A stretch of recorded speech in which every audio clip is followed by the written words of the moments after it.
అంతర్వేది శ్రీ లక్ష్మీ నరసింహస్వామివారి కళ్యాణ మహోత్సవాలు కనుల పండువగా సాగుతున్నాయి. మంగళవారం రథయాత్ర నేత్రపర్వంగా జరిగింది. భీష్మ ఏకాదశి పర్వదినంలో మధ్యాహ్నం 2:05 గంటలకు మేరక వీధి నుండి కదిలిన రథం జనసమూహం నుంచి పరుగులు తీసింది. భక్తులు రథాన్ని లాగుతూ దివ్య నామస్మరణ చేశారు. కళ్యాణోత్సవం అనంతరం స్వామివారు సోదరి గుర్రాలక్కకు చీర సారె అందిస్తారు. దీన్ని తిలకించేందుకు భక్తులు వేలాదిగా తరలివచ్చారు.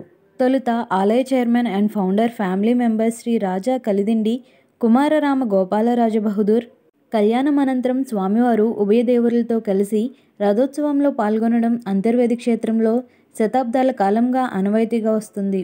దీనికి గాను మెరక వీధిలో ఉన్న రథాన్ని సర్వాంగ సుందరంగా తీర్చిదిద్దారు. అనేక మంది భక్తులు రథం చుట్టూ అరటిగెలలు కట్టి మొక్కులు తీర్చుకుంటారు. కళ్యాణం అనంతరం స్వామివారు ఉభయ దేవురులతో కలిసి రథోత్సవంలో పాల్గొనడం అంతర్వేది క్షేత్రంలో శతాబ్దాల కాలంగా ఆనవాయితీగా వస్తుంది. దీంతో అంతర్వేది గోవిందనామస్మరణలతో దద్దరిల్లింది. ఈ సందర్భంగా పోలీసు వారు ఎటువంటి అవాంఛనీయ సంఘటనలు జరగకుండా పటిష్టంగా బందోబస్తు ఏర్పాటు చేశారు.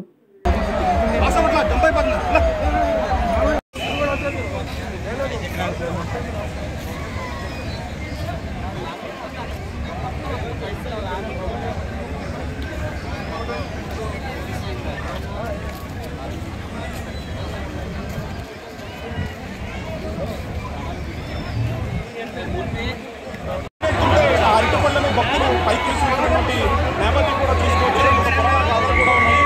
అరటిపళ్ళు కనుక ఈ రథాలక్ష్మికి ఆ సారితో పాటు ఈ అరటిపళ్ళు కూడా చేరతాయనేది ఈ దాదాపుగా కూడా చూడొచ్చు.